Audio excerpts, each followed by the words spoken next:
Welcome back students. I am Dhiren Singh Bhadauria from Confidence Academy. जैसा कि हम अभी तक पढ़ते चले आ रहे थे उसी श्रृंखला में हम नाउन को पढ़ रहे थे और नाउन में आगे का जो चैप्टर है वो है नाउन जेंडर। इससे पहले मैं आपको एक बात बता दूं, कुछ दिन का हमारा ब्रेक हो गया था और उस ब्रेक में हम काफ़ी वीडियोज़ अपलोड नहीं कर पाए, कुछ टेक्निकल इश्यूज़ थे, बट अब से चीज़ें हमने रिज़ॉल्व कर ली हैं और अब कंटिन्यू करेंगे हम। तो जो हमारा ये चैप्टर है नाउन जेंडर, नाउन का ही एक पार्ट है, नाउन ही हम अभी पढ़ रहे थे तो नाउन के अंदर ही हम इसको देखेंगे। नाउन जेंडर के अंदर जो चीज़ें सबसे ज़्यादा हमें समझनी है कि सबसे पहले तो हमें समझना है कि जेंडर क्या होता है।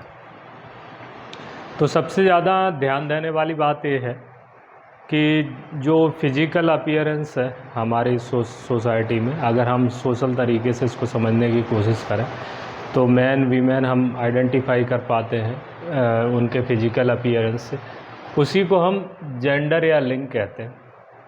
और उसी को हमें समझना है कि नाउन के अंदर किस तरीके से हम जेंडर को डिफ़ाइन करेंगे और नाउन के अंदर ही वो नाउन क्यों है। एक्चुअली हमारा पॉइंट ये है कि हम इसको नाउन क्यों कह रहे हैं, क्योंकि हमने नाउन की डेफिनेशन में ये चीज़ देखी थी कि noun is a name of person, place, animal और थिंग। तो हम यहाँ पर एक चीज़ समझेंगे कि किसी पर्सन, प्लेस, एनिमल या थिंग जो कि उसके जेंडर के अकॉर्डिंग कैसे हम डिवाइड करते हैं, वो इस चैप्टर में हमें समझना है। तो और एक ज़रूरी चीज़ जो हमें इसमें और समझनी है वो ये है कि जेंडर कितना इम्पोर्टेंट है हमारे लिए आगे ग्रामर के लिए। हम जनरली लो क्लासेस में इसको पढ़ते हैं और हम ये समझते हैं कि इसका ज़्यादा यूज़ नहीं है, लेकिन अगर बेसिकली इसको हम परफेक्ट तरीके से पढ़ते हैं, सही तरीके से समझ लेते हैं तो आगे की ग्रामर के लिए हमें बहुत आसानी हो जाती है। तो हम आज इसको क्लियर करेंगे इस वीडियो के अंदर। तो हम समझते हैं सबसे पहली चीज़ कि जेंडर कितने प्रकार का होता है। तो एक है इसका मैस्कुलाइन जेंडर जिसको हम पुल्लिंग कहते हैं, दूसरा फेमिनाइन जेंडर जिसको हम स्त्रीलिंग कहते हैं, तीसरा है न्यूटर जेंडर जिसको हम नपुंसकलिंग कहते हैं, और फोर्थ नंबर है कॉमन जेंडर जिसको हम उभयलिंग कहते हैं। मैस्कुलाइन जेंडर मतलब जिसको हम कह रहे हैं पुल्लिंग। हिंदी लैंग्वेज जब हम हिंदी ग्रामर पढ़ते हैं तो ये सारी चीज़ें उसमें रहती है और हम कोशिश ये करते हैं कि हिंदी ग्रामर और इंग्लिश ग्रामर को एक तरीके से मिला के सारी चीज़ें समझी जाएं तो हमारे लिए आसान हो जाएंगी। जो स्टूडेंट्स इतना ज़्यादा इंग्लिश नहीं समझते हैं, उनको थोड़ा सा प्रॉब्लम होती है कुछ चीज़ों को समझने की, या फिर जिनका हिंदी स्ट्रॉन्ग है उनके लिए ये आसान हो जाएगा इंग्लिश लैंग्वेज को समझने के लिए, तो इंग्लिश ग्रामर को समझने के लिए। तो मैस्कुलाइन जेंडर यानी कि पुल्लिंग, ऐसा नाउन जो मेल एनिमल को डिनोट करता हो, यानी कि मेल एनिमल को प्रदर्शित करता हो, उसको हम मैस्कुलाइन जेंडर कहेंगे, यानी कि हम पुल्लिंग कहेंगे। हिंदी में हम इस चीज़ को अच्छी तरीके से समझ रहे हैं कि जो पुरुष, ऐसी संज्ञा जो पुरुष को प्रदर्शित करती है यानी कि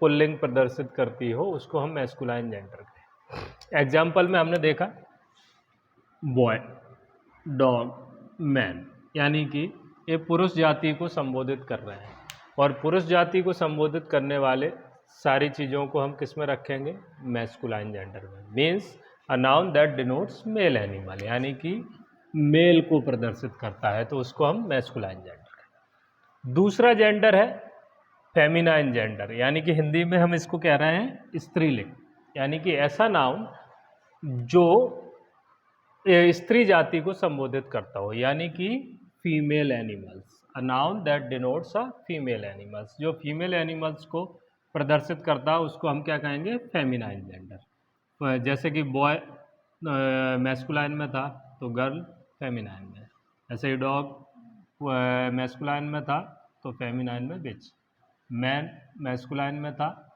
तो वीमेन हमारा फेमिनाइन में। तो ये जेंडर जनरली हम इन दो जेंडर को आसानी से समझते हैं और इनको जानते हैं। तीसरा एक ऐसा जेंडर जिसको हम कहते हैं न्यूटर जेंडर, यानी कि नपुंसकलिंग। ऐसा नाउन जो ना तो मेल एनिमल को प्रदर्शित कर रहा हो और ना ही फीमेल एनिमल को प्रदर्शित कर रहा हो, यानी कि a noun that denotes neither male nor female, यानी कि ना तो मेल एनिमल को बता रहा हो ना ही फीमेल को। तो हम मोटे तौर पे ये समझ सकते हैं कि जितने भी निर्जीव पदार्थ या निर्जीव चीज़ें हैं वो सब न्यूटर जेंडर में आ जाएंगी। जैसे कि एग्जाम्पल में हमने देखा बुक, चेयर, पेन, टेबल, ये सारी चीज़ें निर्जीव है, नॉन लिविंग थिंग्स है, और नॉन लिविंग थिंग्स को हम किस में रखेंगे? न्यूटर जेंडर में रखें। अब आता है कॉमन जेंडर। ऐसा जेंडर यानी कि ऐसा नाउन जो कि या तो मेल या फीमेल, आइदर मेल और फीमेल, यानी कि दोनों में से एक तो होगा ही। तो हमें जब कॉमन जेंडर को समझना हो, अच्छा यहाँ से एक चीज़ और समझ में आती है कि जैसे हम बात करते हैं कि कॉमन नाउन हमने पढ़ा था, कॉमन नाउन में हमने क्या बताया था कि जो भी कॉमन थिंग्स हैं यानी कि जो दोनों चीज़ों में मैच कर जाती हैं, ऐसे ही हम कॉमन जेंडर में पढ़ रहे हैं। कॉमन जेंडर में हमने क्या देखा कि या तो वो मेल होगा या फीमेल होगा, यानी कि चाइल्ड या तो वो मेल चाइल्ड होगा या फीमेल चाइल्ड होगा। डॉक्टर मेल डॉक्टर भी हो सकता है, फीमेल डॉक्टर भी हो सकता है। टीचर मेल टीचर भी हो सकता है, फीमेल भी होता है। प्लेयर मेल भी होता है, फीमेल भी होता है। तो ये सारी चीज़ें कॉमन जेंडर में, यानी कि कॉमन जेंडर में हम ऐसे समझ सकते हैं कि या तो वो मेल होगा या फीमेल होगा, दोनों में से एक चीज़ होगा, तो हम उसको कॉमन जेंडर रखें। तो जेंडर के लिए ये 4 पॉइंट्स हैं, ये ज़्यादा इम्पोर्टेंट। लेकिन हम जनरली देखते क्या है, इसको पढ़ते हैं, यानी कि मैस्कुलाइन फेमिनाइन, और जो छोटी क्लासेस हैं उसमें ज़्यादातर क्वेश्चन से आते हैं कि चेंज इनटू फेमिनाइन या चेंज इनटू मैस्कुलाइन।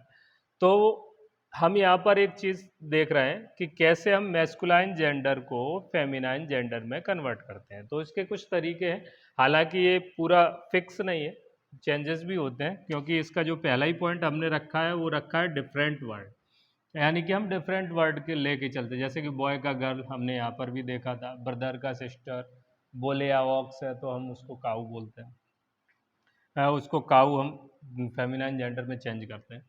तो इस तरीके से हम एक अलग वर्ड यूज करके भी बनाते हैं और मोस्टली यही यूज हम करते हैं।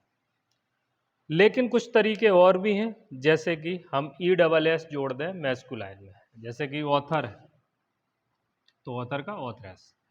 अब एक बात और है कि कई बार हम ई डबल एस जोड़ते तो हैं लेकिन जो इनसाइड वोवेल है उसको ड्रॉप कर देते हैं, उसको हम छोड़ देते हैं। फॉर एग्जांपल हमने एक्टर का रखा तो ये ओ है जो, इसको हमने यहाँ छोड़ दिया और हमने क्या बनाया, इसका चेंज करके क्या बनाया, एक्टर का एक्ट्रेस हो गया। ऐसे ही एक और तरीका है कि हम प्रीफिक्स जोड़ दें। प्रीफिक्स मतलब वर्ड के पहले, या जोड़ दें या फिर हम चेंज कर दें प्रीफिक्स। जैसे कि कॉक स्पैरो है, अब इसमें कॉक प्रीफिक्स है और हमने स्पैरो वही रखा है लेकिन चेंज कर दिया, तो इसका क्या बना, हैन स्पैरो, यानी कि कॉक का हमने चेंज किया। तो जब हम, या तो हम ऐसे समझ लें जैसे डिफरेंट वर्ड है कि कॉक का क्या होता है, हैन होता है, अब उसमें कोई वर्ड जुड़ा हुआ है और उससे कुछ बना है, जैसे कॉक स्पैरो बना तो हमने हैन स्पैरो कर दिया। ही गॉट, सी गॉट, ठीक है ना, तो उसको हमने चेंज कर दिया प्रीफिक्स को। कई बार हम यहाँ एडिंग वर्ड की जगह चेंजिंग भी यूज कर लें तो ज़्यादा बेटर, कि बाय चेंजिंग प्रीफिक्स या बाय चेंजिंग सफिक्स, यानी कि जैसे कि लैंड लॉर्ड दिया तो ये सफिक्स क्या है, लॉर्ड, तो हमने क्या कर दिया वहाँ पर लॉर्ड का लेडी, तो लैंड लॉर्ड तो लैंड लेडी, मिल्क मैन तो मिल्क मेड। तो ऐसे हम चेंज करके भी इसको मैस्कुलाइन को फेमिनाइन में कन्वर्ट कर सकते हैं।